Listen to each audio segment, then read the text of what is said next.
तेरी माँ तेरे साथ है, तेरा कोई कुछ नहीं बिगाड़ सकता। নমস্কার, কেমন আছেন আপনারা? আশা করি প্রত্যেকেই ভালো আছেন। এই মুহূর্তে এই ভিডিওতে কাজলের মা বলে যে সিনেমাটি আসছে, সেই সিনেমাটির ট্রেলার চলে এসছে, সেটা নিয়েই কিছু আলোচনা করে আপনাদের কাছে তুলে ধরব। অজয় দেবগনের শয়তানের সাকসেসের পরে শয়তান ওয়ার্ল্ডের দ্বিতীয় ছবি হলো এই মা।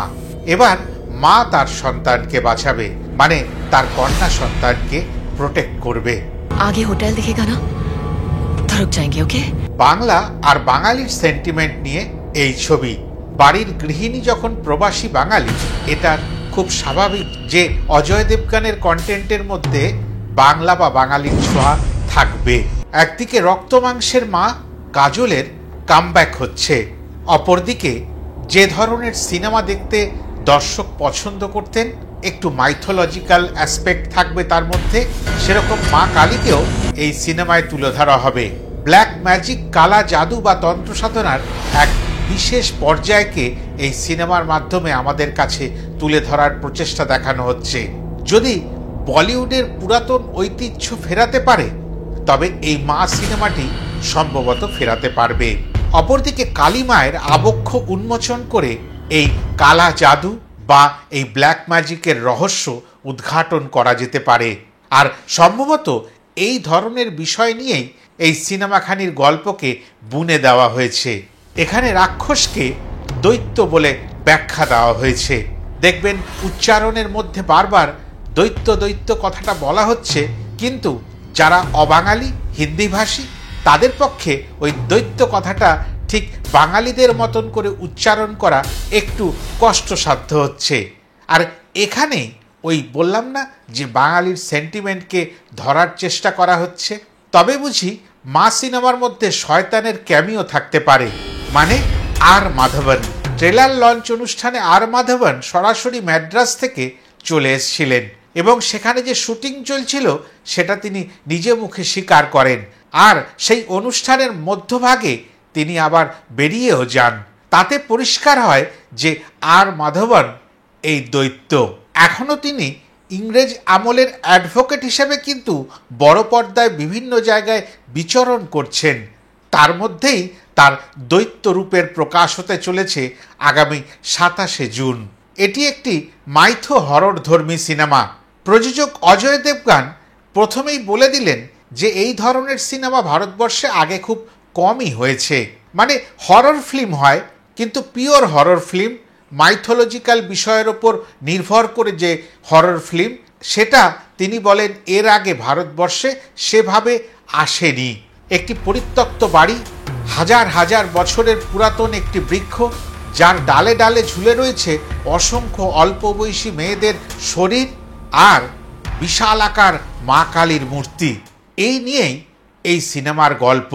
চন্দরপুর, মানে বাংলায় যাকে চন্দ্রপুর বলা যায়, সেরকমই একটি জায়গাকে অবলম্বন করে এই কাহিনী। অজয় দেবগন এটা ভালোই বুঝেছেন যে ভারতবর্ষের যে কোনো প্রান্তের যদি কালচার বা সেন্টিমেন্ট নিয়ে কোনো সিনেমা করা যায়, তাহলে সেই সিনেমা মানুষ দেখবে। কেননা আমরা যে সাউথ ইন্ডিয়ান সিনেমা নিয়ে নাচানাচি করি, তার কিন্তু মূল বিষয় ওই কালচার আর সেন্টিমেন্টটাই থাকে। 2 মিনিট 24 সেকেন্ডের ট্রেলারের মধ্যে 2-4টি ভয়াবহ দৃশ্য, মানে হরর সিকোয়েন্স ভরে দেওয়া হয়েছে। ওর মধ্যে 2-1টি যদি ক্লিক করে যায় তাহলেই লে ছক্কা। মানে ওইগুলোকে পরিষ্কারভাবে দেখতে যাওয়ার জন্য হল ভর্তি করে দেবে দর্শককুল। এরকমটাই ঘটে। স্ত্রী টুর ক্ষেত্রেও এরকম ঘটনা ঘটেছে। এছাড়া হরর ফিল্ম ভারতবর্ষে অনেক হয়েছে।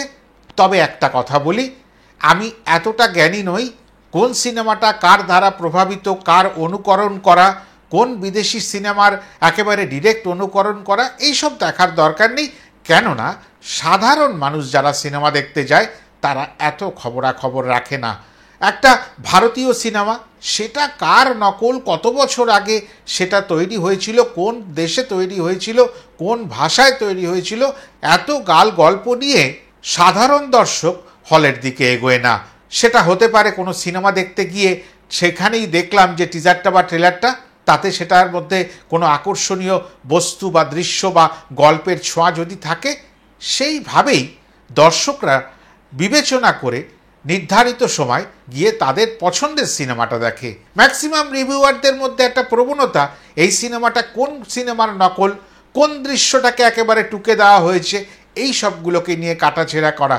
এমন কিছু বলা যায় না, সিনেমাটি দেখবার জন্য সাধারণ মানুষ এগিয়ে আসে। মানে ভালো চাওয়ার কোনো প্রবণতা নেই, শুধু কুটকচালি। অল্প বয়সী মেয়ে যারা প্রথম রজস্বলা দশায় পড়েন তাদেরকেই এই দৈত্য টার্গেট করে। আর ওই মেয়েদের রক্তে স্নাত হয়ে রয়েছে ওই চন্দরপুর গ্রাম। আর ওই চন্দরপুর গ্রামের এই যে রহস্য, দৈত্য কেন অল্প বয়সী মেয়েদেরই দীর্ঘকাল ধরে তুলে নিয়ে যাচ্ছে, সেই রহস্য উদ্ঘাটন করবেন সম্ভবত কাজল। তবে তার পেছনে সবসময় থাকবেন মা কালী। মা কালীকে মাথার ওপরে রেখে তার আশীর্বাদ নিয়ে একেবারে সাহস সঞ্চয় করে তবেই তিনি এই রহস্যের উদ্ঘাটন করতে পারবেন। রণিত রায় এবং ইন্দ্রনীলকেও কিন্তু এই ট্রেলারটির মধ্যে আমরা দেখতে পেলাম, এবং তারা যে কোনো গুরুত্বপূর্ণ চরিত্রে অভিনয় করছেন সেটা পরিষ্কার বোঝা যাচ্ছে। বহুদিন আগে পোস্টার লঞ্চেই কিন্তু বিশাল ভয়াবহতা ধরা পড়েছিল। পোস্টারটি আজও সামাজিক মাধ্যমে ঘুরে বেড়াচ্ছে। তবে আমাদের সিংহাম সম্ভবত টিজার বাদ দিয়ে ডিরেক্টলি ট্রেলার নিয়ে চলে আসলেন, যে জিওর বা অজয় দেবগানের কোনো প্ল্যাটফর্মে টিজারটি লক্ষ্য করলাম না। হতে পারে এটা আমার ভুল, তবে আপনারা যদি জানেন যে টিজার এর আগে এসছিল তাহলে নিশ্চয়ই করে কমেন্ট সেকশানে সেটা জানাবেন আমাকে। বিজিএম দুর্ধর্ষ, মানে ব্যাকগ্রাউন্ড মিউজিক যা ব্যবহার করা হয়েছে ওই হাড় কাঁপানো বলা যেতে পারে। ভিএফএক্স মন্দের ভালো, কয়েক জায়গায় ত্রুটি বিচ্যুতি ধরা পড়েছে, তবে সেগুলোকে মেরামত করেই নেওয়া যায়। হয়তো আসল সিনেমা যখন দেখতে যাব বড় পর্দায় তখন সেগুলো চোখেই পড়বে না। তবে এই ধরনের হরর সিনেমায় যেটা পরিষ্কারভাবে প্রয়োজন হয় সেটা হচ্ছে আকস্মিকতা। সেই আকস্মিকতায় মন কেড়ে নিচ্ছে।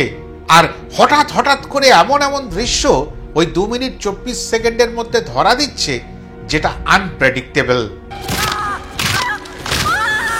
এবার দেখার অপেক্ষায় মা কাজল কি পারবেন তার সন্তানকে রক্ষা করতে, বা এর আগে যাদের যাদের সন্তান হারিয়ে গেছে তাদেরকে ফিরিয়ে আনতে। আর সেটা জানতে গেলে 27শে জুন অবধি নিশ্চয়ই করে অপেক্ষা করতে হবে। আর যারা এই ধরনের একটু ভয়ের সিনেমা, ভূতের সিনেমা বা মাইথোলজিক্যাল সিনেমা, হরর থ্রিলার থাকবে, এই ধরনের সিনেমা দেখতে ভালোবাসেন, তারা নিশ্চয়ই করে এই সিনেমাটি দেখবেন। এতটুকুই বলার ছিল। আশা করি ভালো লাগলো ভিডিওটা। যদি ভালো লাগে লাইক, কমেন্ট, শেয়ার করে আমার পাশে দাঁড়াবেন। আর এখনো যারা আমার চ্যানেলটিকে সাবস্ক্রাইব করেননি নিশ্চয়ই করে সাবস্ক্রাইব করে নেবেন। সবাই ভালো থাকবেন। আবার নতুন কোনো ভিডিও নিয়ে নতুন কোনো সময় আপনাদের কাছে নিশ্চয়ই করে চলে আসব। নমস্কার।